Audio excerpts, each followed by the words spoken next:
Hi friends, നമ്മുടെ ഈ video എന്ന് പറയുന്നത് ഫസ്റ്റ് സെമ്മിൻ്റെ ഹിസ്റ്ററി ഓഫ് ഇംഗ്ലീഷ് ലിറ്ററേച്ചറിലെ മൊഡ്യൂൾ 2-ലെ സെക്കൻഡ് ചാപ്റ്റർ വീഡിയോ ആണ്. ഈ വീഡിയോയിൽ നമ്മൾ ചെയ്യുന്നത് മിഡിൽ ഇംഗ്ലീഷ് പീരിയഡിൻ്റെ ലിറ്ററേച്ചർ, അതായത് മിഡിൽ ഇംഗ്ലീഷ് ലിറ്ററേച്ചറിനെ പറ്റിയാണ് പറയുന്നത്. അതിനു മുമ്പ് നമ്മൾ കഴിഞ്ഞ വീഡിയോയിൽ 2 മിസ്റ്റേക്ക് ഉണ്ട്. ആ മിസ്റ്റേക്ക് ഒന്ന് പറയാം. ഒന്നാമതെന്ന് പറയുന്നത് നമ്മൾ പറഞ്ഞിരുന്നു ഈ 100 years ഓഫ് വാർ, ഫ്രാൻസും ഇംഗ്ലണ്ടും തമ്മിൽ നടന്ന 100 years ഓഫ് വാർ എന്ന് പറയുന്നത് എഡ്വേർഡ് ദ കൺഫസറിൻ്റെ സമയത്താണെന്ന് ഞാൻ ആ വീഡിയോയിൽ പറഞ്ഞത്. പക്ഷെ അത് തെറ്റാണ്. എഡ്വേർഡ് കൺഫസറിന് ശേഷം എഡ്വേർഡ് തേർഡിൻ്റെ സമയത്താണ് ആ 100 years ഓഫ് വാർ നടക്കുന്നത്. പിന്നെയുള്ളൊരു മിസ്റ്റേക്ക്, അത് ടെക്സ്റ്റിലും ഉണ്ടായിരുന്ന ഒരു മിസ്റ്റേക്ക് ആയിരുന്നു. വാർ ഓഫ് റോസസ്, അതായത് നമ്മുടെ നോർമൻ റൂള് മാറി ട്യൂഡേഴ്സിന് റൂള് കിട്ടുന്നത്, അത് പറഞ്ഞ സമയത്ത് ഞാൻ പറഞ്ഞു ഹെൻറി 7 എന്ന് പറയുന്നത്, ഹെൻറി ദ ട്യൂഡർ അധികാരത്തിൽ വരുന്നത് ഹൗസ് ഓഫ് ലാങ്കസ്റ്ററും ഹൗസ് ഓഫ് യോർക്കും തമ്മിൽ യുദ്ധത്തിലായിരിക്കും. അങ്ങനെ അവസാനം ഹൗസ് ഓഫ് ലാങ്കസ്റ്ററിൽ നിന്ന് കല്യാണം കഴിച്ചിട്ട് ഹെൻറി ദ ട്യൂഡർ ആ യുദ്ധം അവസാനിപ്പിച്ച് അധികാരത്തിൽ വരും എന്നാണ് പറഞ്ഞത്. പക്ഷെ അത് തെറ്റാണ്. തിരിച്ചാണ് വരേണ്ടിയിരുന്നത്. ടെക്സ്റ്റിലും ഉള്ളൊരു മിസ്റ്റേക്കാണ്. ഹെൻറി ദ ട്യൂഡർ എന്ന് പറയുന്നത് അദ്ദേഹത്തിൻ്റെ മദർ ലാങ്കസ്റ്റർ ഹൗസിലുള്ള വ്യക്തിയാണ്. സോ ഹെൻറി ദ ട്യൂഡർ ലാങ്കസ്റ്ററിലെയും എലിസബത്ത് എന്ന് പറയുന്ന റാണി യോർക്കിലെയും ഉള്ള ആളാണ്. So Henry the Tudor Elizabeth of യോർക്കിനെ കല്യാണം കഴിച്ചുകൊണ്ടാണ് ആ യുദ്ധം അവസാനിപ്പിക്കുന്നത്. വാർ ഓഫ് റോസസ് അവിടെ അവസാനിക്കുന്നത്. അങ്ങനെ ഹെൻറി ദ ട്യൂഡർ അധികാരത്തിൽ വരുന്നു. സോ ഈ 2 മിസ്റ്റേക്ക് ഉണ്ടായിരുന്നു, അതൊന്ന് പറഞ്ഞതേ ഉള്ളൂ. ആ വീഡിയോയുടെ താഴെ ഞാൻ കമൻറ്റിൽ പിൻ ചെയ്തിട്ടുണ്ട്. ഓക്കെ, അപ്പോൾ നമുക്ക് ഈ ചാപ്റ്ററിലേക്ക് വരാം. നമ്മൾ മിഡിൽ ഇംഗ്ലീഷ് പീരിയഡിൻ്റെ സാമൂഹിക അന്തരീക്ഷത്തിനെ പറ്റിയായിരുന്നു കഴിഞ്ഞ ചാപ്റ്ററിൽ പറഞ്ഞത്. അവിടെ നമ്മൾ നോർമൻ കോൺക്വസ്റ്റ് പറഞ്ഞു, അതിൻ്റെ റിസൾട്ട് പറഞ്ഞു, പിന്നീട് മെഡീവിയൽ ഏജിലെ ലൈഫിനെ പറ്റി പറഞ്ഞു. ഇനി നമുക്ക് നോക്കേണ്ടത് ആ സമയത്തെ ലിറ്ററേച്ചറിനെ പറ്റിയാണ്. ഓക്കെ, അപ്പോൾ നമുക്ക് സ്റ്റാർട്ട് ചെയ്യാം. മിഡിൽ ഇംഗ്ലീഷ് ലിറ്ററേച്ചർ, ഇതിൽ നമ്മൾ നോക്കാൻ പോകുന്നത് ഏജ് ഓഫ് ചോസർ, പിന്നെ അത് കഴിഞ്ഞ് ആ സമയത്തെ പോയട്രി, ഡ്രാമ, അത് കഴിഞ്ഞ് നമ്മൾ നിർത്തുന്നു. ഓക്കെ, നമുക്ക് സ്റ്റാർട്ട് ചെയ്യാം. നമ്മൾ മിഡിൽ ഇംഗ്ലീഷ് ലിറ്ററേച്ചറിനെ പറ്റി പറഞ്ഞു തുടങ്ങുന്ന സമയത്ത് മിഡിൽ ഇംഗ്ലീഷ് പീരിയഡിൻ്റെ സവിശേഷതയായ rise of religious orders, spirit of chivalry, നമ്മൾ പറഞ്ഞു മിഡിൽ ഏജ് അല്ലെങ്കിൽ മെഡീവിയൽ പീരിയഡിൻ്റെ പ്രധാന സവിശേഷത age of chivalry and love ആണെന്ന് പറഞ്ഞു. സോ റിലീജിയസ് ഓർഡേഴ്സിൻ്റെയും സ്പിരിറ്റ് ഓഫ് ചിവാൽറിയുടെയും അതുപോലെ തന്നെ യൂറോപ്യൻ ഔട്ട്ലുക്കിൻ്റെ വൈഡനിങ്, ഇത് മൂന്നും തന്നെ മിഡിൽ ഇംഗ്ലീഷ് പീരിയഡിൻ്റെ സവിശേഷത മാത്രമായിരുന്നില്ല, ഇത് മിഡിൽ ഇംഗ്ലീഷ് ലിറ്ററേച്ചറിനെയും സ്വാധീനിച്ചിരുന്നു. മിഡിൽ ഇംഗ്ലീഷ് പീരിയഡിലെ ലിറ്ററേച്ചറിനെയാണ് നമ്മൾ മിഡിൽ ഇംഗ്ലീഷ് ലിറ്ററേച്ചർ എന്ന് പറയുന്നത്. ലിറ്ററേച്ചറിനെയും ഇത് സ്വാധീനിച്ചിരുന്നു. നോർമൻ കോൺക്വസ്റ്റിന് ശേഷം ഏകദേശം 2 നൂറ്റാണ്ടോളം, 2 സെഞ്ച്വറിയോളം ഈ ഫ്രഞ്ച് ആയിരുന്നു ഇംഗ്ലണ്ടിലെ ഒഫീഷ്യൽ ലാംഗ്വേജ് എന്ന് പറയുന്നത്. ചർച്ചിൻ്റെ ലാംഗ്വേജ് ലാറ്റിൻ ആയിരുന്നു. സോ കോർട്ടിൻ്റെ ഒഫീഷ്യൽ ലാംഗ്വേജ് ഫ്രഞ്ചും ചർച്ചിൻ്റെ ഭാഷ ലാറ്റിനും ആയിരുന്നു. ഈ സമയത്ത് ഏറ്റവും കൂടുതൽ പോപ്പുലറായ അല്ലെങ്കിൽ ഏറ്റവും കൂടുതൽ അക്സെപ്റ്റൻസ് കിട്ടിയ ഡയലക്റ്റ് എന്ന് പറയുന്നത് ഈസ്റ്റ് മിഡ്ലാൻഡ് ഡയലക്റ്റ് ആയിരുന്നു. ഡയലക്റ്റ് എന്ന് പറഞ്ഞാൽ ഞാൻ പറഞ്ഞല്ലോ, ഇപ്പോൾ നമ്മുടെ മലയാളം തന്നെ കേരളത്തിൽ നിന്ന് ഒരു സ്ഥലത്തു നിന്ന് മറ്റൊരു സ്ഥലത്തേക്ക് പോകുമ്പോൾ പല രീതിയിലാണ് പലരും മലയാളം സംസാരിക്കുന്നത്. അത് തന്നെയാണ് ഈ ഡയലക്റ്റ് എന്ന് പറയുന്നത്. ഇംഗ്ലീഷ് എന്നൊരു ലാംഗ്വേജ് ഉണ്ടെങ്കിലും അത് പലയിടത്തും പല രീതിയിലായിരുന്നു, പല റീജിയനിലും പല രീതിയിലായിരുന്നു സംസാരിച്ചുകൊണ്ടിരുന്നത്. സോ അങ്ങനെ കുറേ നിരവധി ഡയലക്റ്റുകൾ ഉണ്ടായിരുന്നു. അതിൽ ഈസ്റ്റ് മിഡ്ലാൻഡ് ഡയലക്റ്റ് ആണ് മിഡിൽ ഇംഗ്ലീഷ് പീരിയഡിൽ ഏറ്റവും കൂടുതൽ പോപ്പുലർ ആയത്. അതിന് 2 കാരണങ്ങൾ പറയുന്നുണ്ട്. ഒന്ന്, ലണ്ടനിൽ സംസാരിച്ചിരുന്നത് ഈസ്റ്റ് മിഡ്ലാൻഡ് ഡയലക്റ്റ് ആയിരുന്നു. അതുപോലെ തന്നെ university of Oxford and Cambridge, ഈ യൂണിവേഴ്സിറ്റികളിലും ഉപയോഗിച്ചിരുന്ന ഡയലക്റ്റ് ഈസ്റ്റ് മിഡ്ലാൻഡ് ഡയലക്റ്റ് ആയിരുന്നു. സോ അതുകൊണ്ട് തന്നെ മിഡിൽ ഇംഗ്ലീഷ് ലിറ്ററേച്ചറിൽ അല്ലെങ്കിൽ മിഡിൽ ഇംഗ്ലീഷ് പീരിയഡിൽ ഏറ്റവും കൂടുതൽ പോപ്പുലർ ആയ അക്സെപ്റ്റൻസ് കിട്ടിയ ഡയലക്റ്റ് ഈസ്റ്റ് മിഡ്ലാൻഡ് ഡയലക്റ്റ് ആയിരുന്നു. ഇനി ഏർലി മിഡിൽ ഇംഗ്ലീഷ് ലിറ്ററേച്ചറിനെ പറ്റി നോക്കുന്ന സമയത്ത് നമ്മുടെ ഏർലി മിഡിൽ ഇംഗ്ലീഷ് ലിറ്ററേച്ചർ, അതായത് മിഡിൽ ഇംഗ്ലീഷ് ലിറ്ററേച്ചറിൻ്റെ തുടക്കം എന്ന് പറയുന്നത്, ആ സമയത്തെ സാഹിത്യം എന്ന് പറയുന്നത് മെയിനായിട്ടും റിലീജിയസും ഡിഡാക്റ്റിക്കും ആണ്. റിലീജിയസ് എന്ന് പറഞ്ഞാൽ മതപരമായതും, ഡിഡാക്റ്റിക് എന്ന് പറഞ്ഞാൽ നമ്മൾ ഉപദേശം കൊടുക്കുന്ന രീതിയിലുള്ള വർക്കുകളാണ്. ഒരു ടീച്ചിങ് മെൻറ്റാലിറ്റി ഉള്ള വർക്കുകളാണ് ഏർലി മിഡിൽ ഇംഗ്ലീഷ് ലിറ്ററേച്ചറിൽ ഉണ്ടായിരുന്നതെന്ന് പറയപ്പെടുന്നു. അതിന് നമുക്ക് ഉദാഹരണമായിട്ട് കൊടുത്തിട്ടുള്ളത് verse chronicles like Layamon's Brut, didactic and religious poems like Ormulum, the Owl and the Nightingale, Cursor Mundi belong to this period. അതായത് ലേമൻ ബ്രട്ടിൻ്റെ റിലീജിയസ് പോയംസ് ആയ Ormulum, the Owl and the Nightingale, Cursor Mundi, ഇത് മൂന്നും early middle English ലിറ്ററേച്ചറിൽ വരുന്ന വർക്കുകൾക്ക് ഉദാഹരണമാണ്. ഇനി west Midland ഡയലക്റ്റിൽ എഴുതപ്പെട്ട 4 പോംസിൻ്റെ കാര്യം കൂടി നമ്മുടെ ടെക്സ്റ്റിൽ പറയുന്നുണ്ട്. നമ്മൾ നേരത്തെ പറഞ്ഞ ഡയലക്റ്റ് ഏതായിരുന്നു? ഈസ്റ്റ് മിഡ്ലാൻഡ് ഡയലക്റ്റ് ആണ്. ആ ഡയലക്റ്റ് ആണ് മിഡിൽ ഇംഗ്ലീഷ് ലിറ്ററേച്ചറിൽ അല്ലെങ്കിൽ മിഡിൽ ഇംഗ്ലീഷ് പീരിയഡിൽ ഏറ്റവും കൂടുതൽ പോപ്പുലർ ആയിരുന്ന ഡയലക്റ്റ് ഭാഷ. ഈസ്റ്റ് മിഡ്ലാൻഡ് ഡയലക്റ്റ് പോലെ തന്നെ വേറൊരു ഡയലക്റ്റ് ആണ് വെസ്റ്റ് മിഡ്ലാൻഡ് ഡയലക്റ്റ്.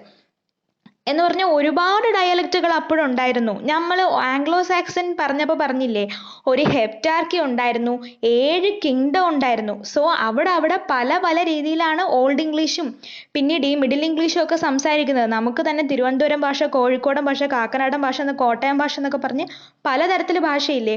മലയാളം തന്നെയല്ലേ അതും? അതുപോലെ ഇംഗ്ലീഷിൻ്റെ പല പല ഡയലക്റ്റുകളുണ്ട്. അതിൽ ഈസ്റ്റ് മിഡ്ലാൻഡ് ആയിരുന്നു വളരെ പോപ്പുലർ. ഇവിടെ നമുക്ക് ലേമൻ ബ്രട്ടിൻ്റെ വർക്കുകൾ എക്സാമ്പിളായിട്ട് തന്നിട്ടുണ്ട്. അതുപോലെ തന്നെ വെസ്റ്റ് മിഡ്ലാൻഡ് ഡയലക്റ്റിൽ എഴുതപ്പെട്ട 4 കവിതകളും എക്സാമ്പിളായിട്ട് തന്നിട്ടുണ്ട്. പേൾ, പ്യൂരിറ്റി, പേഷ്യൻസ്, അത് കഴിഞ്ഞ് Sir Gawain and the Green Knight. ഈ 4 പോംസ് ആണ് നമുക്ക് ഏർലി മിഡിൽ ഇംഗ്ലീഷ് ലിറ്ററേച്ചറിൻ്റെ എക്സാമ്പിളായിട്ട് വെസ്റ്റ് മിഡ്ലാൻഡ് ഡയലക്റ്റിൽ എഴുതപ്പെട്ടതായിട്ട് പഠിക്കാനുള്ളത്. അതിനകത്ത് Sir Gawain and the Green Knight എന്ന് പറയുന്നതാണ് ബെസ്റ്റ് പോം എന്ന് പറയുന്നത്. കാരണം ഇത് മിഡിൽ ഇംഗ്ലീഷിൽ എഴുതപ്പെട്ട സർവൈവിങ് റൊമാൻസസിൽ ഏറ്റവും ഇമ്പോർട്ടൻറ്റും ബെസ്റ്റുമാണ്. അതായത് ആർതേറിയൻ റൊമാൻസിനെ പറ്റി പറയുന്നതാണ് ഈ Sir Gawain and the Green Knight എന്ന് പറയുന്നത്. ആർതർ എന്ന് പറഞ്ഞ ഒരു രാജാവാണ്. സോ അദ്ദേഹത്തിനെ പറ്റി ഡെപ്പിക്റ്റ് ചെയ്യുന്ന വർക്കാണ് ആർതേറിയൻ റൊമാൻസ് എന്ന് പറയുന്നത്. ഈ Sir Gawain and the Green നൈറ്റും അദ്ദേഹത്തിൻ്റെ ലവ് ആണ് ഡിസ്ക്രൈബ് ചെയ്യുന്നത്. അദ്ദേഹത്തിൻ്റെ ലവ് എന്ന് പറയുമ്പോൾ ഒരു ജനറലായിട്ട് പറഞ്ഞു കഴിഞ്ഞാൽ courage and chest city. Courage, ധൈര്യം, സ്നേഹം, ഇങ്ങനത്തെ ഇമോഷൻസിനെ കുറച്ചുകൂടെ ഗ്ലോറിഫൈ ചെയ്ത് കാണിക്കുന്ന വർക്കാണ് sir Gawain and the Green Knight എന്ന് പറയുന്നത്. സോ ഈ 4 കവിതകളിൽ sir Gawain and green night ആണ് ഏറ്റവും ഇമ്പോർട്ടൻ്റ് എന്ന് പറയുന്നത്. ഇതാണ് ഇൻട്രോ. ഇതിനകത്ത് 3 പോയിന്റ്സ് ആണ് പഠിക്കാനുള്ളത്. 4 പോയിന്റ്സ് ഉണ്ട്. നോർമൻ കോൺക്വസ്റ്റിന് ശേഷം ഫ്രഞ്ച് ആയിരുന്നു കോർട്ടിൻ്റെ ഭാഷ, ചർച്ചിൻ്റെ ഭാഷ ലാറ്റിൻ ആയിരുന്നു. ലണ്ടനിലും ഓക്സ്ഫോർഡും കേംബ്രിഡ്ജിലും ഈസ്റ്റ് മിഡ്ലാൻഡ് ഡയലക്റ്റ് പറയുന്നത് കൊണ്ട് ആ ഡയലക്റ്റ് വളരെ പോപ്പുലർ ആയിരുന്നു. ഏർലി മിഡിൽ ഇംഗ്ലീഷ് ലിറ്ററേച്ചറിൽ ഉണ്ടായിരുന്നു എന്ന് കരുതപ്പെടുന്ന ചില വർക്കുകളുടെ എക്സാമ്പിളാണ് നമുക്ക് പഠിക്കാനുള്ളത്. ലേമൻ ബ്രട്ടിൻ്റെ വർക്കുകളുണ്ട്. അതുപോലെ തന്നെ വെസ്റ്റ് മിഡ്ലാൻഡ് ഡയലക്റ്റിൽ എഴുതപ്പെട്ട 4 കവിതകളുണ്ട്. ഇനിയാണ് നമ്മൾ നമ്മുടെ ചാപ്റ്ററിലേക്ക് വരുന്നത്, മെഡീവിയൽ റൊമാൻസസ്. ഈ മെഡീവിയൽ റൊമാൻസസ് എന്ന് പറയുമ്പോൾ, ഈ റൊമാൻസ് എന്ന് പറയുമ്പോൾ നമ്മൾ കാൽപ്പനികത എന്നാണ് അതിന് അർത്ഥമായിട്ട് വരുന്നത്. എന്ന് പറഞ്ഞാൽ ഇമാജിനേഷൻ. റൊമാൻസ് എന്ന് പറയുമ്പോൾ നമ്മൾ ആലോചിക്കേണ്ട എന്താണ്? ഇമാജിനേഷൻ, സാങ്കല്പികം. അതിനെയാണ് റൊമാൻസ് എന്ന് പറയുന്നത്. അപ്പോൾ മെഡീവിയൽ റൊമാൻസ് എന്ന് പറയുമ്പോൾ ആ സമയത്തെ റൊമാൻറ്റിക് ആയിട്ടുള്ള വർക്കുകൾ. മെഡീവിയൽ റൊമാൻസ് എന്ന് പറയുന്നത് ഫ്രഞ്ച് ഒറിജിനായിട്ട് വരുന്ന ഒരു ജോൺറി ആയിരുന്നു. അതായത് ഫ്രഞ്ച് ഭാഷയിൽ എഴുതപ്പെട്ട ഒരു പ്രത്യേക സാഹിത്യ വിഭാഗമായിരുന്നു എന്തെന്ന് പറയുന്നത്? മെഡീവിയൽ റൊമാൻസ് എന്ന് പറയുന്നത്. ആദ്യകാലങ്ങളിൽ റോമൻ അല്ലെങ്കിൽ റൊമാൻസ് എന്ന് പറയുന്ന വാക്ക് ലാറ്റിൻ ഭാഷയിൽ നിന്ന്, എന്നുവെച്ചാൽ ലാറ്റിൻ ഭാഷയിൽ എഴുതപ്പെടുന്ന വർക്കുകളെ പറയാനായിരുന്നു റോമൻ അല്ലെങ്കിൽ റോമൻസ് എന്നുള്ള വാക്ക് നമ്മൾ ഉപയോഗിച്ചുകൊണ്ടിരുന്നത്. Derived from Latin, especially French. അതായത് ഫ്രഞ്ച് ഭാഷയോ ലാറ്റിൻ ഭാഷയോ ഈ 2 ഭാഷകളിൽ എഴുതപ്പെടുന്ന വർക്കുകളെ പറയുന്നതിന് വേണ്ടിയായിരുന്നു നമ്മൾ റോമൻ അല്ലെങ്കിൽ റോമൻസ് എന്നുള്ള വാക്ക് ഉപയോഗിച്ചുകൊണ്ടിരുന്നത്. പിന്നീട് ലാറ്റിൻ അല്ലാത്ത ഭാഷകളിൽ എഴുതപ്പെടുന്ന വർക്കുകളെ പറയാനും നമ്മൾ റോമൻ അല്ലെങ്കിൽ റോമൻസ് എന്നുള്ള വാക്ക് ഉപയോഗിച്ചു തുടങ്ങി. പിന്നീട് അതിനുശേഷം ഹീറോയിക് ഡീഡ്സും ടെയിൽസ് ഓഫ് ലവ്, അതായത് സ്നേഹത്തിൻ്റെയും ധൈര്യത്തിൻ്റെയും വലിയ വലിയ ധൈര്യമുള്ള നായകന്മാരുടെയൊക്കെ കഥ പറയുന്ന വർക്കുകളെ നമ്മൾ എന്തെന്ന് പറഞ്ഞു തുടങ്ങി? റൊമാൻറ്റിക് വർക്കുകൾ അല്ലെങ്കിൽ റോമൻ വർക്കുകൾ എന്ന് പറഞ്ഞു തുടങ്ങി. അങ്ങനെയാണ് ഈ വേർഡ് ഇത്രത്തോളം ചേഞ്ച് ആവുന്നത്. ആദ്യം ഫ്രഞ്ച് അല്ലെങ്കിൽ ലാറ്റിൻ വർക്കുകളെ മാത്രം പറയാനായിരുന്നു റൊമാൻറ്റിക് എന്ന് ഉപയോഗിച്ചുകൊണ്ടിരുന്നത്. പിന്നെ ടെയിൽസ് ഓഫ് ലവ്, അതുപോലെ തന്നെ ഹീറോയിക് ഡീഡ്സ്, ഇങ്ങനത്തെ വർക്കുകളൊക്കെ പറയാനും നമ്മൾ ഈ വാക്ക് ഉപയോഗിക്കാനായിട്ട് തുടങ്ങി. The romances stand out in their use of both alliteration and rhyme. ഇനി ഒരു വർക്കിനെ നമ്മൾ റൊമാൻസ് ആണ്, ഈ വർക്ക് റൊമാൻസ് കാറ്റഗറിയിൽ വരുന്നതാണ് എന്ന് പറയണമെങ്കിൽ ആ വർക്കിന് ഒരു പ്രത്യേക അല്ലിട്രേഷനും റൈമും ഉണ്ടാവണം. അങ്ങനെ ഒരു ആശയം വന്നു തുടങ്ങി. ഒരു പ്രത്യേക അല്ലിട്രേഷനിലും റൈമിലും എഴുതുന്ന വർക്കുകളെ നമ്മൾ റൊമാൻസ് എന്ന് പറയാനായിട്ട് തുടങ്ങി.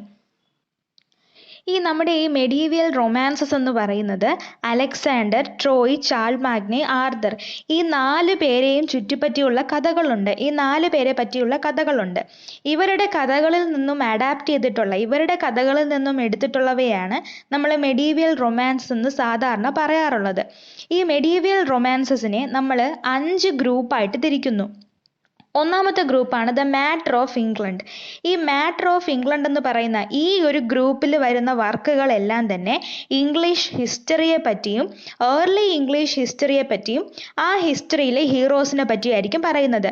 മാറ്റർ ഓഫ് ബ്രിട്ടൻ എന്ന് പറയുന്ന ഹെഡിങ്ങിൽ താഴെ വരുന്ന വർക്കുകളെല്ലാം തന്നെ ആർതറിനെ പറ്റിയും നൈറ്റ്സിനെ പറ്റിയും ആയിരിക്കും പറയുന്നത്. ഈ നൈറ്റ്സ് എന്നൊക്കെ പറയുമ്പോൾ യോദ്ധാക്കൾ, ഈ യുദ്ധം ചെയ്യുന്നവർ, അവരെയാണ് പറയുന്നത്. മാറ്റർ ഓഫ് റോം എന്ന് പറയുന്നത് classical themes such as siege of Troy, അതായത് ട്രോയ് സിറ്റിയുടെ ഉപരോധത്തിനെ പറ്റി. ക്ലാസിക്കൽ തീംസ് എന്ന് പറഞ്ഞാൽ എന്താണ്?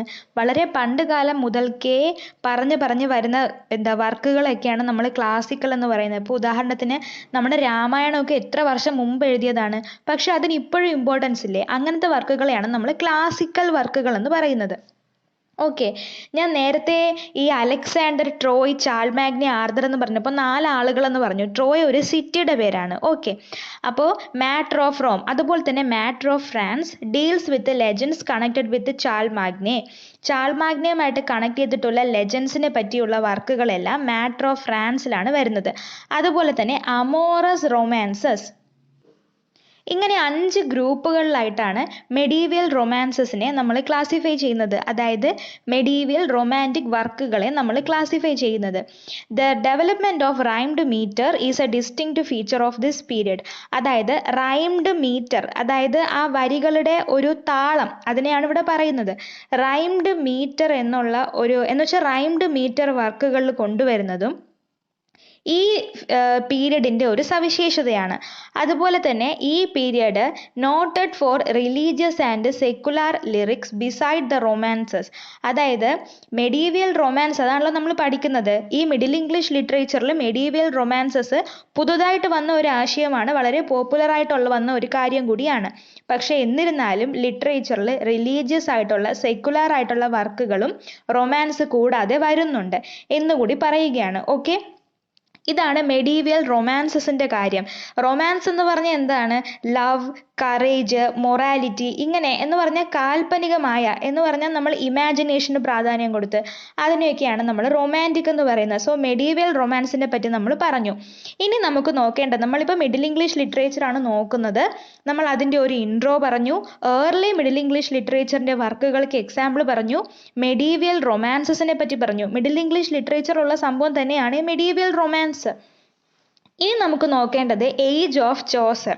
അതായത് മിഡിൽ ഇംഗ്ലീഷ് എന്ന് പറയുമ്പോൾ തന്നെ നമ്മൾ ഓർക്കേണ്ട ഒരു വ്യക്തിയാണ് ജോഫ്രി ചോസർ. അദ്ദേഹമാണ് മിഡിൽ ഇംഗ്ലീഷ് ലാംഗ്വേജിൻ്റെ ആയിരുന്നാലും ആ സമയത്തെ ജനതയുടെ തോട്ട് പ്രോസസ്സിനെ ആയിരുന്നാലും എല്ലാത്തിനെയും നല്ല രീതിയിൽ സ്വാധീനിച്ച ഒരു വ്യക്തിയാണ് ജോഫ്രി ചോസർ. സോ അദ്ദേഹത്തിൻ്റെ റൈറ്റിംഗ് പീരിയഡിനെയാണ് നമ്മൾ ഏജ് ഓഫ് ചോസർ എന്ന് പറയുന്നത്.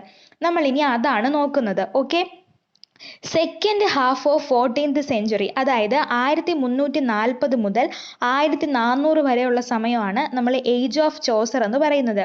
ഈ സമയത്തിനെ മെഡീവിയൽ ഏജിൽ നിന്നും മോഡേൺ ഏജിലേക്കുള്ള ട്രാൻസിഷൻ പീരിയഡ് എന്ന് പറയാറുണ്ട്. ഇത് ഏജ് ഓഫ് ചോസർ എന്ന് പറയുന്നത് ഇംഗ്ലണ്ടിൻ്റെ ലിറ്റററി ഹിസ്റ്ററിയിലെ തന്നെ ആദ്യത്തെ സിഗ്നിഫിക്കൻ്റ് പീരിയഡ് കൂടിയാണ്.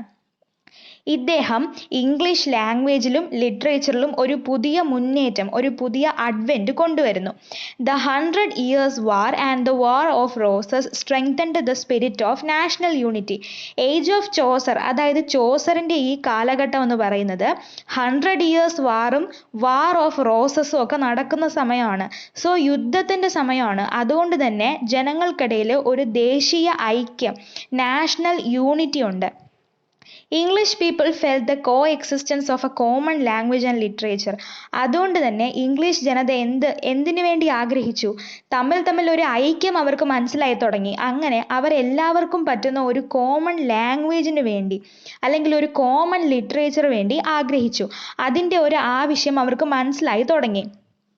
ഏജ് ഓഫ് ചോസർ എന്ന് പറയുന്നത് A gradual decline of 3 medieval institutions, അതായത് നോർമൻ കോൺക്വസ്റ്റിന് ശേഷം ഇംഗ്ലണ്ടിൽ വന്ന 3 കാര്യങ്ങളുടെ ഡിക്ലൈൻ ആണ് ഏജ് ഓഫ് ചോസറിൽ സംഭവിക്കുന്നത്. ഡിക്ലൈൻ എന്ന് പറഞ്ഞാൽ താഴ്ച, നാശം.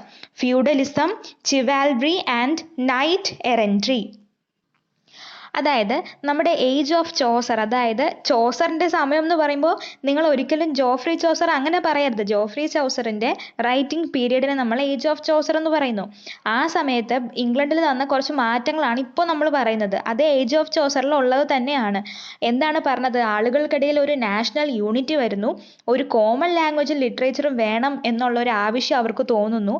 അതുപോലെ തന്നെ മെഡീവിയൽ ഇൻസ്റ്റിറ്റ്യൂഷൻസ്, അതായത് 3 എന്ന് വെച്ചാൽ നമ്മൾ നേരത്തെ മെഡീവിയൽ ലൈഫ് പഠിച്ചു കഴിഞ്ഞ വീഡിയോയിൽ. അതിൽ നമ്മൾ പറഞ്ഞതാണ് ഫ്യൂഡലിസം വളരെ വലുതായിട്ട് നിന്ന സമയമാണ്. സോ ഏജ് ഓഫ് ചോസർ ഈ സമയത്തേക്കൊക്കെ വരുന്ന സമയത്ത്, ഏജ് ഓഫ് ചോസറിൻ്റെ സമയത്ത് ഇംഗ്ലണ്ടിൽ ഫ്യൂഡലിസം, ജന്മിവാഴ്ച കുറയുന്നു. അതുപോലെ തന്നെ ചിവാൽറി എന്ന് പറഞ്ഞാൽ എന്താണെന്ന് ഞാൻ പറഞ്ഞിരുന്നു. കറേജ്, അതായത് ധൈര്യശാലികളായ ആൾക്കാരുടെ, ഇപ്പോൾ വീരന്മാരായ ആൾക്കാരുടെ കഥകളെയൊക്കെ നമ്മൾ ചിവാൽറിക് സ്റ്റോറീസ് എന്ന് പറയും.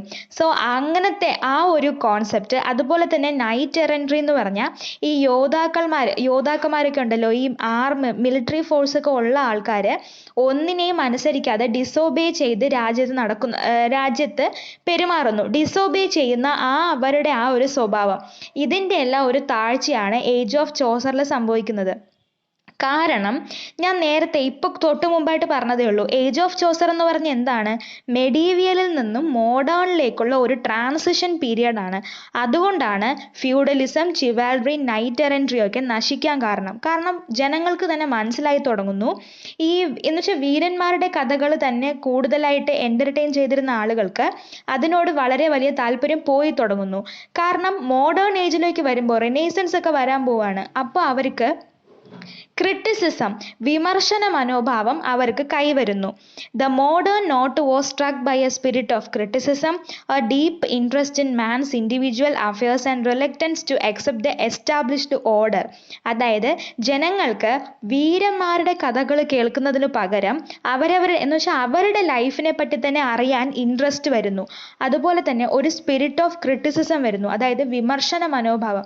എല്ലാത്തിനെയും അതുപോലെ വിശ്വസിക്കുന്ന ജനങ്ങൾ മാറി എല്ലാത്തിനെയും ഒരു വിമർശന ബുദ്ധിയോടെ കാണാൻ അവർ തുടങ്ങുന്നു. റെലക്റ്റൻസ് ടു അക്സെപ്റ്റ് എന്ന് പറഞ്ഞാൽ എന്താണ്? അതുവരെ തുടർന്നു പോകുന്ന എസ്റ്റാബ്ലിഷ്ഡ് ഓർഡർ, അതുവരെ തുടർന്നു പോകുന്ന സമ്പ്രദായം അതേപടി സ്വീകരിക്കാൻ അവർക്ക് പറ്റാതാവുന്നു. അതിന് അവർക്ക് ഒരു ഇറിറ്റേഷൻ തോന്നുന്നു. അതൊക്കെ എന്ത് കാരണമാണ്? വിമർശന മനോഭാവം ഉള്ളതുകൊണ്ടാണ്. അതായത് എല്ലാ സമ്പ്രദായങ്ങളെയും അതുപോലെ പാലിച്ചു പോവാതെ അത് പാലിക്കാതിരിക്കാനുള്ള ഒരു ഫീലിംഗ് അവർക്ക് വരുന്നു. The romance lost its significance and the dramatic spirit came to dominate over the romantic ideal. The church still exerted its influence, weakened by the spirit of new learning. ഇവിടെയാണ് ആ പോയിന്റ് ഇരിക്കുന്നത്. അതായത് അതുവരെ church പറയുന്ന എല്ലാ കാര്യങ്ങളും കേട്ട് അതേ സമ്പ്രദായം കൊണ്ടുപോരുന്ന ജനങ്ങൾ വിമർശന മനോഭാവം, അതായത് സ്പിരിറ്റ് ഓഫ് ക്രിറ്റിസിസം പുറത്തു വരുന്ന സമയത്ത് ചർച്ചിനെ അത്ര കണ്ട് വിശ്വസിക്കുന്നില്ല. ചർച്ചിന് അപ്പോഴും ആളുകളുടെ മേലൊരു സ്വാധീനമുണ്ട്, പക്ഷെ എന്നിരുന്നാലും അത് വീക്കൻ ചെയ്യുന്നു, അത് കുറഞ്ഞു കുറഞ്ഞു വരുന്നു. കാരണം എന്താണ്? സ്പിരിറ്റ് ഓഫ് ന്യൂ ലേണിംഗ് അതാണ് ഞാൻ റിനൈസൻസ് എന്ന് പറഞ്ഞത്, നവോത്ഥാനം. അതായത് പുതിയ പുതിയ കാര്യങ്ങൾ പഠിക്കുന്ന മനുഷ്യൻ പുതിയ പുതിയ അറിവ് കിട്ടുന്നതോടെ ചർച്ച് പറയുന്ന എല്ലാ കാര്യവും അതേപടി വിശ്വസിക്കാതിരിക്കുന്നു. The Italian poet Petrarch and Boccaccio pioneered the revival of learning on the continent, and their influence diffused the spirit of humanism in England. ഈ പെട്രാർക്ക്, ബൊക്കേഷ്യോ എന്നൊക്കെ പറയുന്നത് റൈറ്റേഴ്സ് ആണ്. അവരാണ് റിനൈസൻസിന് തുടക്കമിടുന്നത്. റിനൈസൻസ് എന്ന് പറഞ്ഞാൽ എല്ലാം നവോത്ഥാനം, അതൊരു പുതിയ ഐഡിയയാണ്. നമ്മൾ അടുത്ത മൊഡ്യൂളിൽ പഠിക്കും, അതുകൊണ്ട് അതിപ്പോൾ കൺഫ്യൂഷൻ ആക്കണ്ട. പെട്രാർക്കും ബൊക്കേഷ്യോ ഒക്കെ പുതിയൊരു ലേണിങ്ങിന് തുടക്കമിടുന്നു, ന്യൂ ലേണിംഗ്. അതുകൊണ്ട് ഉദ്ദേശിക്കുന്ന റിനൈസൻസിനെയാണ്. പുതിയൊരു ലേണിങ്ങിന് തുടക്കമിടുന്നു. അങ്ങനെ അവർ സ്പിരിറ്റ് ഓഫ് ഹ്യൂമാനിസം ഇംഗ്ലണ്ടിൽ കൊണ്ടുവരുന്നു. അതായത് മനുഷ്യനാണ് ഇമ്പോർട്ടൻ്റ്, ദൈവമല്ല. ഒരു യൂണിവേഴ്സിൻ്റെ സെൻറ്റർ എന്ന് പറയുന്ന ദൈവമല്ല, മനുഷ്യനാണ്. അങ്ങനെ ജനങ്ങൾ എന്ത് ചെയ്യുന്നു? അവരവരുടെ ലൈഫിനെ തന്നെ ഫോക്കസ് ചെയ്യാനായിട്ട് ശ്രമിക്കുന്നു. Spirit of humanism led to a sense of beauty, delight in life and to a secular spirit. അതായത് മതത്തിന് അവിടെ പ്രാധാന്യം കൊടുക്കുന്നത് മാറി മനുഷ്യന്റെ ലൈഫിലെ തന്നെ ബ്യൂട്ടി, മനുഷ്യന്റെ ലൈഫിനെ പറ്റി ജനങ്ങൾ ആലോചിക്കാൻ തുടങ്ങുന്നു. അങ്ങനെയുള്ള അവരുടെ മാറ്റം ലിറ്ററേച്ചറിലും പ്രതിഫലിക്കുന്നു. For the first time a writer of outstanding literary importance, Geoffrey Chaucer gave his age the stamp of his genius. ഇവിടെയാണ് നമ്മുടെ ജോഫ്രി ചൗസർ അദ്ദേഹത്തിന്റെ വർക്കുകളുമായിട്ട് വരുന്നത്. അദ്ദേഹത്തിന്റെ മെയിൻ വർക്ക് ഏതാണ്? കാൻറ്റർബറി ടെയിൽസ് ആണ്. അതിൽ അദ്ദേഹം മെഡീവിയൽ ഇംഗ്ലണ്ടിന്റെ ലൈഫാണ് വരച്ച് പറയുന്നത്. മീൻസ് അതൊരു വർക്കാണ്. മെഡീവിയൽ ഇംഗ്ലണ്ടിനെ പറ്റിയാണ് അദ്ദേഹം പറയുന്നത്. പെർഫെക്റ്റ് ആയിട്ട് സാധാരണക്കാരുടെ ലൈഫാണ് അദ്ദേഹം പറയുന്നത്. അങ്ങനെയാണ് ഈ ഏജ് ട്രാൻസിഷൻ ഏജ് ആയിട്ട് മാറുന്നത്. നമുക്കത് നോക്കാം. ഓക്കെ, അപ്പൊ ഇത്രയും പറഞ്ഞല്ലോ. ഇനി അടുത്തത് ഒരു പാരഗ്രാഫിൽ പറയുന്ന എന്താണെന്ന് പറഞ്ഞാൽ മിഡിൽ ഇംഗ്ലീഷ് ലിറ്ററേച്ചറിലെ പൊയട്രിയുടെ കാര്യം ഒന്ന് ഇൻട്രോ പോലെ പറയുന്നതാണ്. പൊയട്രി എങ്ങനെയായിരുന്നു? Verse, tales, allegory, alliterative verse, octosyllabic couplet, heroic couplet, rhyme royal, terza rima. ഇതെല്ലാം ആ സമയത്തെ കവിതയുടെ പ്രത്യേകതകളായിരുന്നു. വേഴ്സ് ടെയിൽസ് എന്ന് പറഞ്ഞാൽ കഥകൾ കവിതയിലൂടെ പറയുന്ന രീതി, അതിനെയാണ് വേഴ്സ് ടെയിൽസ് എന്ന് പറയുന്നത്. അലിഗറി എന്ന് പറഞ്ഞാൽ നമ്മുടെ കവിതയിൽ പല കഥാപാത്രങ്ങളും കാണും. ഈ കഥാപാത്രങ്ങൾ ആ സമൂഹത്തിലെ ഓരോ ഗുണങ്ങളെയായിരിക്കും കാണിക്കുന്നത്. അങ്ങനത്തെ റൈറ്റിങ്ങിനെയാണ് നമ്മൾ അലിഗറി എന്ന് പറയുന്നത്. പിന്നെ ലൈൻസിന് അല്ലിട്രേഷൻ കൊടുത്തെഴുതുന്നത്. അല്ലിട്രേഷൻ എന്താണ്? കൺസണന്റ് സൗണ്ട് റിപ്പീറ്റ് ചെയ്യുന്നത്. അതുപോലെ തന്നെ octosyllabic couplet, heroic couplet, rhyme royal, terza rima, ഇതെല്ലാം സ്റ്റാൻസ ഫോം ആണ്. നമ്മൾ റീഡിങ് പോയിട്രി എന്നുള്ള പേപ്പറിൽ ഇതൊക്കെ പഠിച്ചിട്ടുണ്ട്, അതുകൊണ്ടാണ് എടുത്തു പറയാത്തത്. ഓക്കെ, അപ്പൊ ഹീറോയിക് കപ്ലെറ്റ്, അതുപോലെ റൈം റോയൽ, ടെർസ റൈമ, ഇതെല്ലാം മിഡിൽ ഇംഗ്ലീഷ് ലിറ്ററേച്ചറിലെ പോയിട്രിയുടെ പ്രത്യേകതകളായിരുന്നു. Ballad, allegory, descriptive and narrative poems also gained ground during this time. ഈ സമയത്താണ് ബാലഡ് എന്ന് പറഞ്ഞാൽ എന്താണ്? ഇങ്ങനെ റൈറ്റർ ആരെന്നറിയാതെ ഒരു വായ്മൊഴിയിലൂടെ പറഞ്ഞു പോകുന്ന പാട്ടുകളെയാണ് നമ്മൾ ബാലഡ് എന്ന് പറയുന്നത്. Ballad, allegory, descriptive and narrative poems. Descriptive എന്ന് പറഞ്ഞാൽ ഇങ്ങനെ വിവരണം പോലെയുള്ള കവിതകൾ, അതുപോലെ തന്നെ നറേറ്റീവ് പോയംസ്, ഇതെല്ലാം ഡെവലപ്പ് ചെയ്ത് വരുന്നതും മിഡിൽ ഇംഗ്ലീഷ് ലിറ്ററേച്ചറിന്റെ ഈ സമയത്താണ്. അപ്പൊ ഈ സമയത്തെ പോയറ്റ്സ് ആരാണ്? ജോഫ്രി ചൗസർ ഒരാളാണ്. ഇനി രണ്ടുപേരെ കൂടി ഇവിടെ പറയുന്നുണ്ട്. Geoffrey Chaucer, William Langland and John Gower are the well known poets of the period. പക്ഷെ നമുക്ക് സംശയമില്ലാതെ പറയാം ജോഫ്രി ചൗസർ ആണ് ഇതിൽ ഏറ്റവും ഗ്രേറ്റ് എന്ന് പറയുന്നത്. ഇനി നമുക്ക് ജോഫ്രി ചൗസറിനെ പറ്റി പഠിക്കണം, വില്യം ലാഗ്ലാൻഡിനെ പറ്റി പഠിക്കണം, ജോൺ ഗോവറിനെ പറ്റി പഠിക്കണം, ഡ്രാമയുടെ ഇത്തിരി പഠിക്കണം. അതുകൂടെ ആകുമ്പോൾ ഈ ചാപ്റ്റർ കഴിയും. സോ നമുക്ക് ജോഫ്രി ചൗസറിനെ പറ്റി സ്റ്റാർട്ട് ചെയ്യാം. ഈ ജോഫ്രി ചൗസർ എന്ന് പറയുമ്പോൾ അദ്ദേഹത്തിനെ വിവരിച്ചുകൊണ്ട് കുറച്ച് കാര്യങ്ങളുണ്ട്. ഒന്നെന്ന് പറഞ്ഞാൽ അദ്ദേഹം ഒരു നല്ല പണ്ഡിതനായിരുന്നു, ട്രാവലർ ആയിരുന്നു, ബിസിനസ്മാൻ ആയിരുന്നു, കോർട്ടിയർ ആയിരുന്നു. അതായത് രാജാവിൻ്റെ കൊട്ടാരത്തിലുള്ള ഒരാളായിരുന്നു. അതുകൊണ്ട് തന്നെ അദ്ദേഹത്തിന് പല സ്ഥലത്തേക്കും ട്രാവൽ ചെയ്യേണ്ടി വന്നിട്ടുണ്ട്. അദ്ദേഹത്തിൻ്റെ ഏർലി ലൈഫ് അദ്ദേഹം ലണ്ടനിലാണ് ജീവിച്ചത്. ഒരു കോർട്ടിയർ ആയതുകൊണ്ട് തന്നെ ചോസർ ഈ ഡിപ്ലോമാറ്റിക് മിഷൻസ്, അതായത് രാജാവിൻ്റെ നിർദ്ദേശം അനുസരിച്ച് ഭരണകാര്യങ്ങൾക്കായിട്ട് കോണ്ടിനെൻറ്റ് ഫുള്ളായിട്ട് ട്രാവൽ ചെയ്യേണ്ടി വന്നിട്ടുണ്ട്. പല പല ആൾക്കാരുമായിട്ട് കമ്മ്യൂണിക്കേറ്റ് ചെയ്യേണ്ടി വന്നിട്ടുണ്ട്. ജോഫ്രി ചോസറിൻ്റെ ഒരു വലിയ പ്രത്യേകത എന്ന് പറയുന്നത് അദ്ദേഹത്തിന് ഒരു നല്ല ഇൻസൈറ്റ് ഉണ്ട്. അതായത് ഒരു മനുഷ്യനെ പരിചയപ്പെടുമ്പോൾ തന്നെ അല്ലെങ്കിൽ ഒരു സ്ഥലത്ത് പോകുമ്പോൾ തന്നെ അതിൻ്റെ അത്രയും വിശുദ്ധിയോടുകൂടി ആ സ്ഥലത്തെ ആ മനുഷ്യനെ മനസ്സിലാക്കാനുള്ള ഒരു കഴിവ് ജോഫ്രി ചോസറിനുണ്ട്. അത് അദ്ദേഹത്തിൻ്റെ വർക്കുകളിലും അതേപോലെ പ്രതിഫലിപ്പിക്കാനുള്ള കഴിവും അദ്ദേഹത്തിനുണ്ട്. അദ്ദേഹം ആ സമയത്തെ ഫ്രാൻസ്, ഇറ്റലി കോണ്ടംപററി ട്രഡീഷൻസ് വഴി ഇംഗ്ലീഷിനെ എൻട്രി ചെയ്ത ഒരു വ്യക്തിയാണ്. അതായത് അദ്ദേഹം ഫ്രഞ്ചിലും പിന്നെ അതുപോലെ തന്നെ ഇറ്റാലിയൻ ലാംഗ്വേജിലൊക്കെ തന്നെ വർക്കുകൾ എഴുതിയിട്ടുണ്ട്. അപ്പോൾ അവിടെ നിന്നൊക്കെ കിട്ടിയ അറിവ് ഉപയോഗിച്ച് അദ്ദേഹം ഇംഗ്ലീഷിലും അദ്ദേഹത്തിൻ്റെതായ വർക്കുകൾ അദ്ദേഹം എഴുതിയിട്ടുണ്ട്. അദ്ദേഹം ഒരു സൂപ്പർബ് സ്റ്റോറി ടെല്ലറാണ്. സ്റ്റോറി ടെല്ലർ എന്ന് പറഞ്ഞാൽ എന്താണ്? കഥ പറയുന്ന മീൻസ് അദ്ദേഹത്തിൻ്റെ വർക്കിലൂടെ അദ്ദേഹം നല്ല രീതിയിൽ കഥകൾ പറഞ്ഞു പോകാറുണ്ട്. എല്ലാത്തിനെയും നല്ല രീതിയിൽ പിക്ചറൈസ് ചെയ്യാറുണ്ട്. അതായത് കവിതയോ കഥയോ വായിക്കുന്നു നമുക്ക് തോന്നില്ല, നമുക്ക് ആ വിഷ്വൽസ് നമുക്ക് കൺമുൻപിൽ കാണുമ്പോൾ തോന്നും. അത്രയ്ക്ക് പെർഫെക്റ്റ് ആയിട്ടാണ് അദ്ദേഹം റൈറ്റ് ചെയ്യുന്നത്. അതാണ് അദ്ദേഹത്തിൻ്റെ ക്വാളിറ്റീസ്. ഇനി അദ്ദേഹത്തിൻ്റെ ലിറ്റററി കരിയർ, സാഹിത്യ ജീവിതത്തിൽ 3 ഫേസസ് ഉണ്ട്. 3 ഫേസസ് എന്ന് പറഞ്ഞാൽ 3 ഘട്ടങ്ങൾ. ഏതൊക്കെയാണ്? ഒന്ന് ഫ്രഞ്ച് പീരിയഡ്, ഒന്ന് ഇറ്റാലിയൻ പീരിയഡ്, അതുപോലെ തന്നെ ഇംഗ്ലീഷ് പീരിയഡ്. ഈ 3 പീരിയഡുമാണ് നമുക്കിനി നോക്കേണ്ടത്. അതായത് ജോഫ്രി ചോസർ എന്താണ് ചെയ്തത്? ഫ്രഞ്ച്, ഇറ്റാലിയൻ, അതായത് ഫ്രഞ്ചുകാരും ഇറ്റാലിയൻകാരും എഴുതിയിരുന്ന ആ ഒരു രീതി ഉണ്ടല്ലോ, അവരുടെ കൾച്ചർ, അവരുടെ ട്രഡീഷൻ എന്നൊക്കെ പറഞ്ഞാൽ അവർ കവിത എഴുതുന്നത് വേറൊരു രീതിയിലായിരിക്കും. ഇപ്പം നമ്മുടെ മലയാളം കവിത പോലെ ആയിരിക്കുമോ തമിഴ് കവിത? അങ്ങനെയല്ല. ഇപ്പം നമ്മൾ മലയാളം കവിത പോലെ ആയിരിക്കില്ല ചിലപ്പോൾ വേറെ ഇംഗ്ലീഷ് പോംസ് എന്നൊക്കെ പറയുന്നത്. അപ്പം രണ്ടും വേറെ വ്യത്യാസമാണ്. അത് ചിലപ്പോൾ കൾച്ചർ കൊണ്ടാവാം, എഴുതുന്ന രീതി കൊണ്ടാവാം, റൈമിങ് കൊണ്ടാവാം, മീറ്റർ കൊണ്ടാവാം, അങ്ങനെ പല പല വ്യത്യാസം കാണും. അതുപോലെ ഫ്രഞ്ചുകാരും ഇറ്റലിയിലുള്ളവരും എഴുതിയിരുന്ന ആ ഒരു റൈറ്റിംഗ് സ്റ്റൈല് ഇൻസ്പയർ ആയി, പ്രചോദനം കൊണ്ട് ജോഫ്രി ചോസർ ഇംഗ്ലീഷിൽ എഴുതാൻ തുടങ്ങി. എന്നുവെച്ചാൽ ആ ഒരു ഇൻസ്പിറേഷൻ കിട്ടിയ കാലഘട്ടത്തിനെയാണ് 3 ആയിട്ട് തിരിച്ചിട്ടുള്ളത്. ആദ്യത്തത് ഫ്രഞ്ച് പീരീഡ്, അതായത് ഫ്രഞ്ച് ട്രഡീഷൻ, ഫ്രഞ്ചുകാരുടെ റൈറ്റിംഗ് സ്റ്റൈൽ ഇൻഫ്ലുവൻസ്ഡ് ആയി ഫ്രഞ്ചുകാരുടെ റൈറ്റിംഗ് സ്റ്റൈലിൽ നിന്ന് സ്വാധീനം ഉൾക്കൊണ്ട് ജോഫ്രി ചോസർ എഴുതിയ കാലഘട്ടമാണ് ഫ്രഞ്ച് പീരീഡ്. ഇത് സത്യം പറഞ്ഞാൽ അദ്ദേഹം ഫ്രഞ്ച് ഒറിജിനൽസ് എന്ന് പറഞ്ഞാൽ ആ സമയത്ത് ഫ്രഞ്ച് എഴുത്തുകാരെയാണ് ഇവിടെ ഉദ്ദേശിക്കുന്നത്. അവരുടെ സ്റ്റൈലിനെ ഒരു മാതൃകയാക്കി ആരെഴുതി? നമ്മുടെ ജോഫ്രി ചോസർ എഴുതി. പക്ഷെ അദ്ദേഹത്തിൻ്റെ ആ സമയത്തെ പോംസ്, കവിതകളെല്ലാം തന്നെ ഒരു ഇമ്മച്വർ കവിതകളായിരുന്നു. അത്രത്തോളം ഗ്രേറ്റ് എന്ന് പറയാൻ പറ്റില്ല. അതിന് ഉദാഹരണമാണ് ദ ബുക്ക് ഓഫ് ഡ്യൂഷീസ്, അതുപോലെ തന്നെ ദ റോമൻഡ് ഓഫ് ദി റോസ്. ഇതൊക്കെ ഇങ്ങനെയാണോ പ്രൊനൗൺസ് ചെയ്യുന്നതെന്ന് എനിക്ക് ഡൗട്ടുണ്ട്. ഓക്കെ, ഞാൻ ഇവിടെ എക്സാമ്പിൾ കൊടുത്തിട്ടുണ്ട്.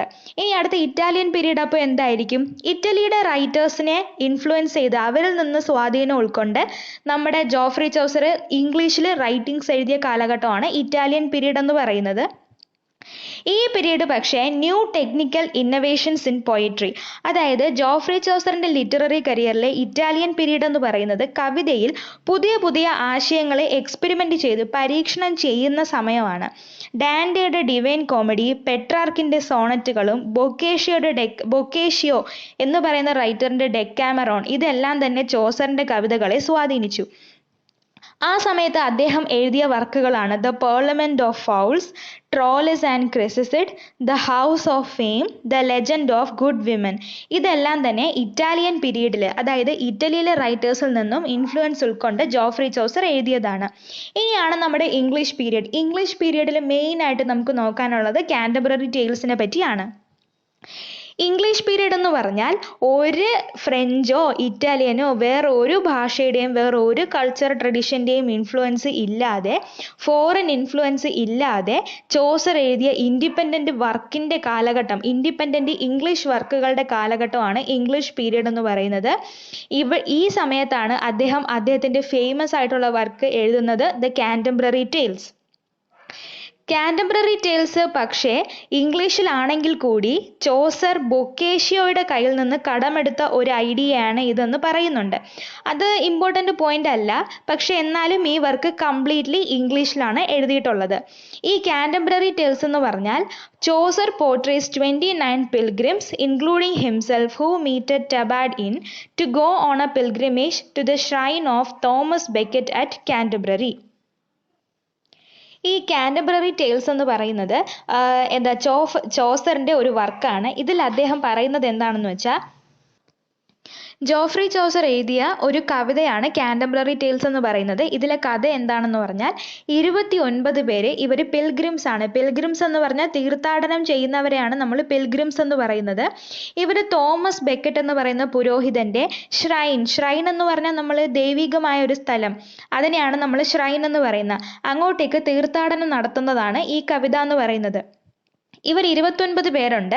ഇവരെല്ലാവരും കൂടെ ടബാർഡ് ഇൻ, അതായത് ടബാർഡ് എന്ന് പറയുന്ന സത്രത്തിൽ മീറ്റ് ചെയ്തതിന് ശേഷം ഒരുമിച്ചാണ് അങ്ങോട്ടേക്ക് യാത്ര പോകുന്നത്. അങ്ങോട്ടേക്ക് യാത്ര പോകുന്ന സമയത്ത് ഓരോ പിൽഗ്രിമും ഓരോരുത്തരും 2 കഥകൾ വീതം പറയണം. സോ അങ്ങോട്ട് പോകുമ്പോഴും 2 കഥകൾ പറയണം, ഇങ്ങോട്ട് വരുമ്പോൾ 2 കഥകളും പറയണം. അങ്ങനെയുള്ള രീതിയിലാണ് കവിത അറേഞ്ച് ചെയ്തിരിക്കുന്നത്. ഈ പിൽഗ്രിംസ് എന്ന് പറഞ്ഞാൽ ഇവിടെ നമ്മുടെ ഈ സമൂഹത്തിലെ ഇംഗ്ലണ്ടിലെ ആ സമയത്തെ ഇംഗ്ലണ്ട് സമൂഹത്തിലെ ഓരോ സെക്ഷനിലുമുള്ള ആൾക്കാരെ റെപ്രസെന്റ് ചെയ്യുന്ന രീതിയിലാണ് പിൽഗ്രിംസിനെ അവതരിപ്പിക്കുന്നത്.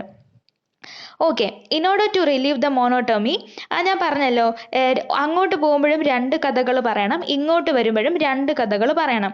ചോസർ പക്ഷേ ആ കാൻറ്റർബറി ടേലിൽ 20 കഥകൾ പറഞ്ഞാണ് കംപ്ലീറ്റ് ചെയ്യുന്നത്. അങ്ങനെ 20 കഥകളിലൂടെ പറയുന്ന പിൽഗ്രിംസ് ആരാണ്? ആ സൊസൈറ്റിയിലെ, ആ സമൂഹത്തിലെ പല സെക്ഷനിൽ നിന്നുള്ള ആൾക്കാരാണ്.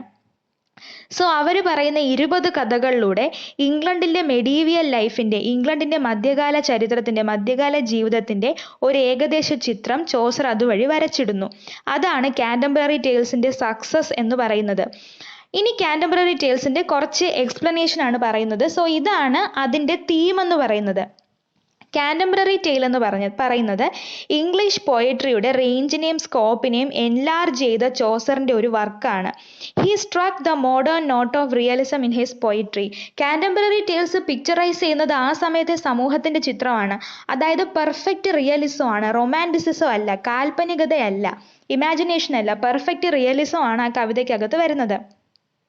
He is considered the first great national poet of England to have expressed the new hopes of his people in the native language of England.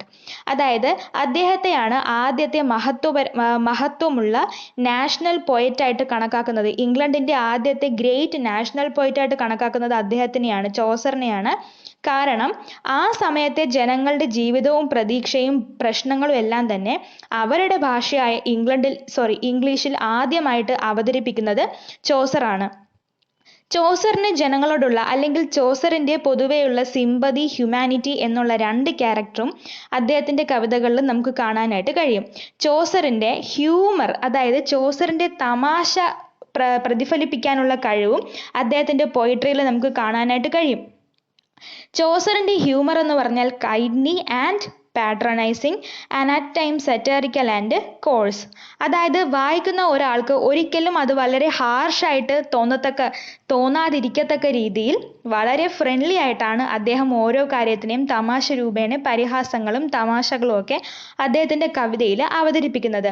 Chaucer 3 തരത്തിലുള്ള മീറ്റേഴ്സ് കവിതയിൽ ഇൻട്രൊഡ്യൂസ് ചെയ്തിട്ടുണ്ട്. മീറ്റർ എന്ന് പറഞ്ഞാൽ നമ്മൾ മലയാളത്തിൽ വൃത്തം എന്ന് പറയാറില്ലേ, കഥകളിയുടെ മഞ്ചരി വൃത്തം, കാകളി വൃത്തം എന്ന് പറഞ്ഞാൽ വരികളിൽ അക്ഷരം അടുക്കിയിരിക്കുന്ന രീതി, അതിനെയാണ് മീറ്റർ എന്ന് പറയുന്നത്. 3 തരത്തിലുള്ള മീറ്റർ ചോസർ കവിതയിൽ ഇൻട്രൊഡ്യൂസ് ചെയ്തിട്ടുണ്ട്. 8 syllable line, 10 syllable line and 7 line stanza. 7 line സ്റ്റാൻസയാണ് റൈം റോയൽ എന്ന് പറയുന്നത്. ഇത് ചോസർ ഇൻട്രൊഡ്യൂസ് ചെയ്ത സ്റ്റാൻസ ഫോം ആണ്. ഇനി ചോസറിൻ്റെ പ്രോസ് റൈറ്റിങ്ങിൽ, ചോസറിൻ്റെ കവിത എന്ന് വെച്ചാൽ പ്രോസ് എന്ന് പറഞ്ഞാൽ എന്താണ്? ഗദ്യം. പോം എന്ന് പറഞ്ഞാൽ കവിത. ചോസർ കവിത എഴുതുന്ന അത്രത്തോളം ഒരു എക്സലൻസി അദ്ദേഹത്തിൻ്റെ പ്രോസ് റൈറ്റിങ്ങിൽ നമുക്ക് കാണാനായിട്ട് പറ്റില്ല. സോ ഇത്രയാണ് ജോഫ്രി ചോസറിനെ പറ്റിയുള്ളത്. ഇനി നമുക്ക് നോക്കാനുള്ളത് വില്യം ലാംഗ്ലാൻഡിനെ പറ്റിയാണ്. ഈ വില്യം ലാംഗ്ലാൻഡിനെ പറ്റി അധികമായിട്ടുള്ള അറിവുകളൊന്നും നമുക്ക് കിട്ടിയിട്ടില്ല. അദ്ദേഹത്തിനെ പറ്റി നമുക്ക് ലഭിച്ചിട്ടുള്ള കാര്യങ്ങൾ വെച്ച് നോക്കിയാൽ he is a type of melancholy man, അതായത് ഒരു വിഷാദം അടിമപ്പെട്ട മനുഷ്യനാണെന്ന് പറയപ്പെടുന്നുണ്ട്. അദ്ദേഹത്തിൻ്റെ ലോങ് പോയം, വളരെ ദീർഘമായ ഒരു കവിതയാണ് the vision of William concerning Piers the Plowman has great historical and literary significance.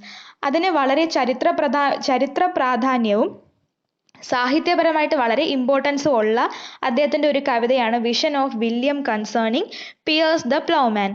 It appeal directly to the common man, അതായത് സാധാരണ മനുഷ്യർക്ക് നല്ല രീതിയിൽ റിലേറ്റ് ചെയ്യാൻ പറ്റുന്നതാണ് അദ്ദേഹത്തിൻ്റെ ആ കവിത എന്ന് പറയുന്നത്. ബ്രോഡ് അല്ലിട്രേറ്റീവ് ലൈൻസിലാണ് അദ്ദേഹം ആ കവിത എഴുതിയിട്ടുള്ളത്. ഓൾഡ് ഇംഗ്ലീഷ് അല്ലിട്രേറ്റീവ് ലിറ്ററേച്ചർ ഫോമിൻ്റെ ഒരു എക്സാമ്പിളായിട്ട് നമുക്ക് വേണമെങ്കിൽ അദ്ദേഹത്തിൻ്റെ ഈ കവിതയെ പറയാം. ലാംഗ്ലാൻഡ് എന്ന് പറയുന്നത് ഒരു എഫക്റ്റീവ് സ്റ്റോറി ടെല്ലർ ആയിരുന്നില്ല. പക്ഷെ എന്ന് വെച്ചാൽ നമ്മൾ പറഞ്ഞല്ലോ ചോസർ എങ്ങനെയായിരുന്നു, സൂപ്പർ സ്റ്റോറി ടെല്ലർ ആയിരുന്നു. എന്ന് പറഞ്ഞാൽ കവിതയിലൂടെ കഥയെ അത്രയധികം എക്സലൻ്റ് ആയിട്ട് അദ്ദേഹം അവതരിപ്പിക്കുമായിരുന്നു. പക്ഷേ നമ്മുടെ വില്യം ലാംഗ്ലാൻഡ് നല്ലൊരു സ്റ്റോറി ടെല്ലർ അല്ല. അതുമാത്രമല്ല, അദ്ദേഹം ചർച്ചിൻ്റെയും സ്റ്റേറ്റിൻ്റെയും സൊസൈറ്റിയുടെയും ഈവൽ വേയ്സ് എക്സ്പോസ് ചെയ്ത ഒരു വ്യക്തി കൂടെയാണ്. അതായത് നമ്മുടെ ചർച്ച്, പള്ളിക്കകത്തും അതുപോലെ തന്നെ ഗവൺമെൻറ്റിലും സ്റ്റേറ്റിലും നടക്കുന്ന മോശപ്പെട്ട കാര്യങ്ങൾ, അഴിമതി കാര്യങ്ങളൊക്കെ എക്സ്പോസ് ചെയ്യുന്നതിലും അദ്ദേഹം വലിയ പങ്ക് വഹിച്ചിട്ടുണ്ട്. ഓക്കെ, അത്രയേ ഉള്ളൂ വില്യം ലാംഗ്ലാൻഡ്. ഇനി ജോൺ ഗോവർ ജോഫ്രി ചോസറിൻ്റെ ഒരു ഫ്രണ്ട് കൂടിയായിരുന്നു. Speculum Meditantis in French, Vox Clamantis in Latin and Confessio Amantis in English. അതായത് അദ്ദേഹം ജ്യൂസ് scholarship evident in his writing in 3 languages. അദ്ദേഹം 3 ഭാഷയിൽ എഴുതിയിട്ടുണ്ട്. ആ 3 ഭാഷയിലും അദ്ദേഹത്തിൻ്റെ വർക്കുകളുടെ എക്സാമ്പിളാണ് ഞാനിപ്പോൾ വായിച്ചത്. അദ്ദേഹം ഒരു മൊറാലിസ്റ്റ് ആയിരുന്നു, ഒരു സോഷ്യൽ റിഫോമർ അല്ലായിരുന്നു. അതായത് സമൂഹത്തിൽ എന്തെങ്കിലും മാറ്റം കൊണ്ടുവരണം എന്ന രീതിയിൽ പ്രതിഷേധിച്ച ഒരു വ്യക്തി അല്ലായിരുന്നു. പക്ഷേ ഹി വാസ് എ മൊറാലിസ്റ്റ്, അതായത് ധാർമ്മികതയ്ക്ക് വലിയ ഇമ്പോർട്ടൻസ് കൊടുത്ത ഒരു വ്യക്തിയായിരുന്നു ജോൺ ഗോവർ എന്ന് പറയുന്നത്. ഓക്കെ, അപ്പോൾ നമ്മൾ 3 പോയറ്റ്സിൻ്റെ കാര്യം പറഞ്ഞിരുന്നു. നമ്മൾ 3 പോയറ്റ്സിൻ്റെ കാര്യം കംപ്ലീറ്റ് ചെയ്തു. ഇനി പോയട്രി അല്ലാതെ, നമ്മളിപ്പോൾ പോയട്രിയെ പറ്റിയാണ് പറഞ്ഞത് മിഡിൽ ഇംഗ്ലീഷ് ലിറ്ററേച്ചറിലെ, അല്ലേ? പ്രോസും മിഡിൽ ഇംഗ്ലീഷ് ലിറ്ററേച്ചറിൽ ഉണ്ടായിരുന്നു. Sir John Mandeville's travels is the first work in prose meant for entertainment and not for moral instruction. അതായത് ജോൺ മെൻഡെവലിൻ്റെ ട്രാവൽസ് എന്ന് പറയുന്ന വർക്ക് പ്രോസ് ആണ്, അതായത് ഒരു കവിതയല്ല, ഗദ്യമായിരുന്നു. മിഡിൽ ഇംഗ്ലീഷ് ലിറ്ററേച്ചറിലെ പ്രോസിന് എക്സാമ്പിളാണ് നമ്മുടെ മെൻഡെവലിൻ്റെ ട്രാവൽസ് എന്ന് പറയുന്ന വർക്ക്. അത് വെറും എൻ്റർടൈൻമെൻറ്റിന് വേണ്ടി എഴുതപ്പെട്ടതാണ്. വളരെ എന്ന് വെച്ചാൽ സമൂഹത്തിന് വേണ്ടി ഒരു മോറൽ ഇൻസ്ട്രക്ഷൻ ഒന്നും അത് കൊടുക്കുന്നില്ല. ജോൺ വൈക്ലിഫും ഈ സമയത്തെ ഒരു പ്രധാന ഫിഗർ ആയിരുന്നു. ജോൺ വൈക്ലിഫ് നമ്മൾ പറഞ്ഞു, ചർച്ചിലെ അഴിമതികൾക്ക് എതിരെ പ്രവർത്തിച്ച ആ ജോൺ വൈക്ലിഫിനെ പിന്തുടർന്ന് വന്നവരെയാണ് നമ്മൾ ലൊല്ലാർഡ്സ് എന്ന് പറയുന്നത്. Okay, John Wycliffe Bible translation നടത്തിയിട്ടുണ്ട്.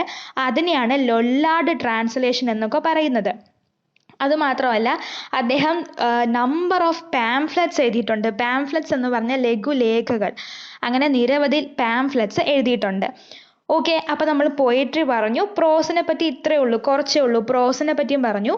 ഇനി നമുക്ക് നോക്കേണ്ടത് ഡ്രാമയെ പറ്റിയാണ്. ഡ്രാമയെ പറ്റി ഒരു ചെറിയ ഇൻട്രോ ആണ് നമ്മളിവിടെ നോക്കുന്നത്. നമ്മൾ കുറച്ച് ഡീറ്റെയിൽ ആയിട്ട് പിന്നീടായിരിക്കും നോക്കുന്നത്. ഡ്രാമ എന്ന് പറയുമ്പോൾ ആദ്യമായിട്ട്, ഡ്രാമ മീൻസ് നാടകം. നമ്മൾ ഇപ്പോൾ കാണുന്ന വലിയ നാടകമായിട്ടൊന്നും ആദ്യം പ്രതീക്ഷിക്കരുത്. എന്തെങ്കിലും ഒരു അഭിനയം ചെയ്യുന്നതെന്ന് വെച്ചാൽ ഒരു ആക്ട്, ഒരു ചെറിയ അഭിനയം, അതിനെയായിരുന്നു ആദ്യകാലങ്ങളിൽ നാടകങ്ങളെന്ന് പറഞ്ഞിരുന്നത്. എന്ന് വെച്ചാൽ യൂഷ്വലി അത് ചർച്ചിനകത്തായിരുന്നു, പള്ളിക്കകത്തായിരുന്നു ആദ്യമായിട്ട് ഡ്രാമാസ് അരങ്ങേറിക്കൊണ്ടിരുന്നത്.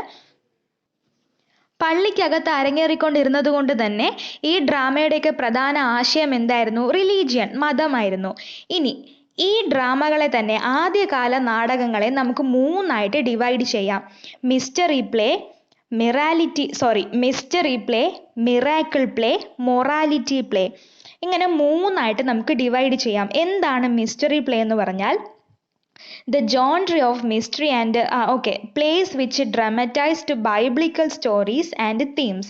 അതായത് ബൈബിളിലെ കഥകളും ആശയങ്ങളും നാടകങ്ങളായിട്ട് അവതരിപ്പിക്കുമ്പോൾ ആ നാടകങ്ങളെ നമ്മൾ മിസ്റ്ററി പ്ലേ എന്ന് പറയുന്നു.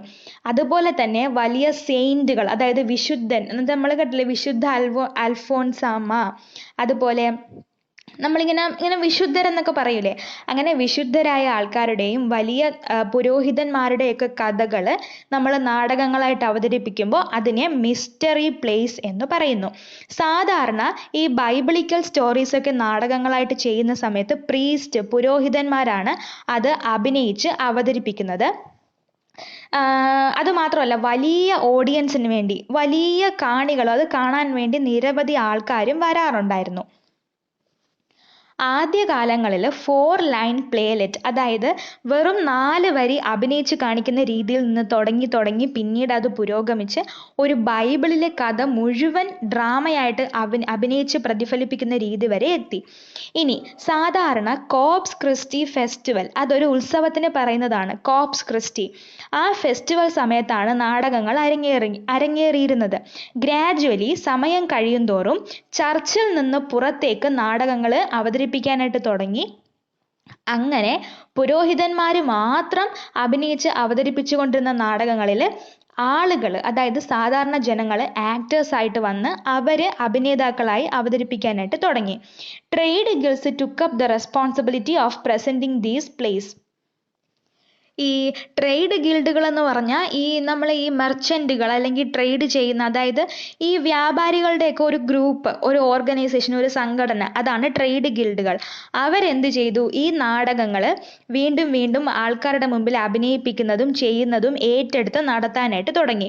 ഓരോ ഗിൽഡുകാർക്കും ഒരു വേഗൻ എന്ന് പറഞ്ഞാൽ എന്താണ്, മൊബൈൽ വേഗൻ എന്ന് പറഞ്ഞാൽ യാത്ര ചെയ്യാനുള്ള സൗകര്യമുള്ള ഒരു സ്റ്റേജ് പോലെ കെട്ടി ഒരു സ്ഥലത്ത് നിന്ന് മറ്റൊരു സ്ഥലത്തേക്ക് പോയിട്ട് നാടകങ്ങൾ അവതരിപ്പിക്കാനായിട്ട് തുടങ്ങുന്നു.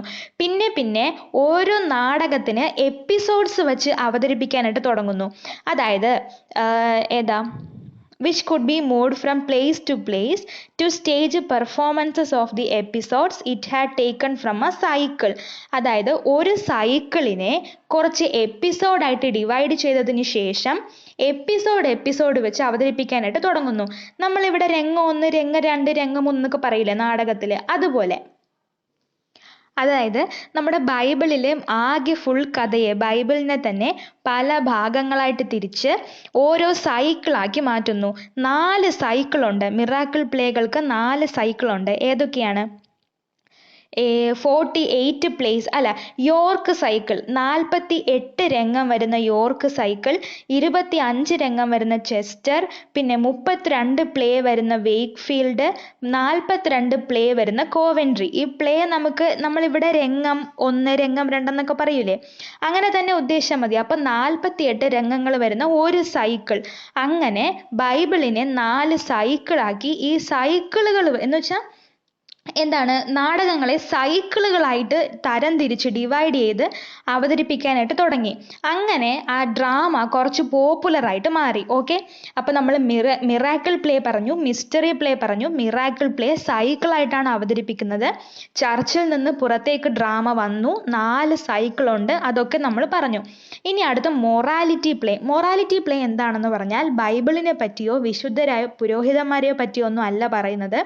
സാധാരണ ജീവിതത്തെ പറ്റി പറയുന്ന നാടകങ്ങളാണ് മൊറാലിറ്റി പ്ലേ എന്ന് പറയുന്നത്.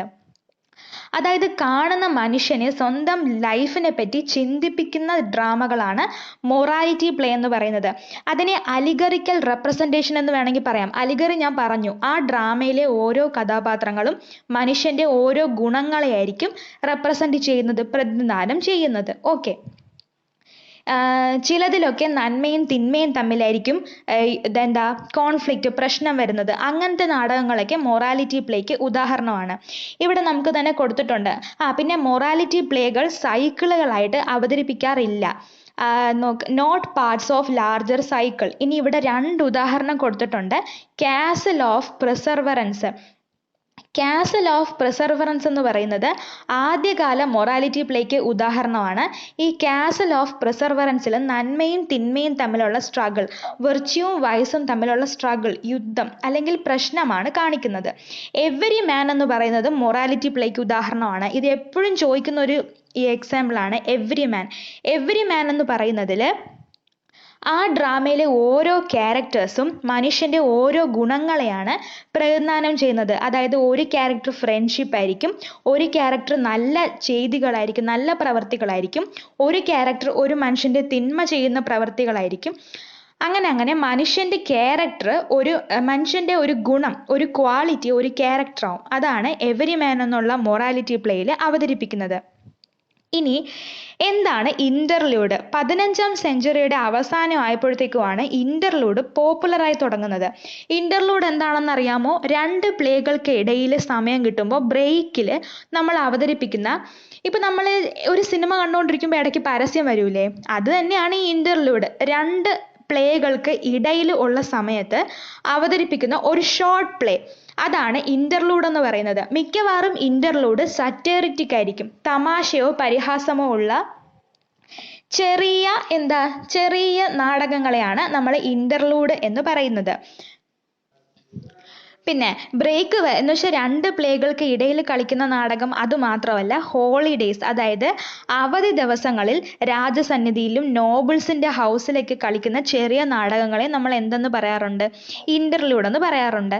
ഇന്റർലൂഡിൽ ഹ്യൂമർ ആയിരിക്കും, തമാശയായിരിക്കും ഏറ്റവും കൂടുതൽ കാണപ്പെടുക. സോ നമ്മുടെ ചാപ്റ്റർ ഇവിടെ അവസാനിക്കുകയാണ്. അങ്ങനെ ഇപ്പം നമ്മൾ ഏജ് ഓഫ് ചോസർ, അപ്പം ചോസറിൻ്റെ സമയം എന്ന് പറയുന്നത് ഇംഗ്ലണ്ട് വലിയ മാറ്റങ്ങൾ വിറ്റ്നസ് ചെയ്ത സമയമാണ്.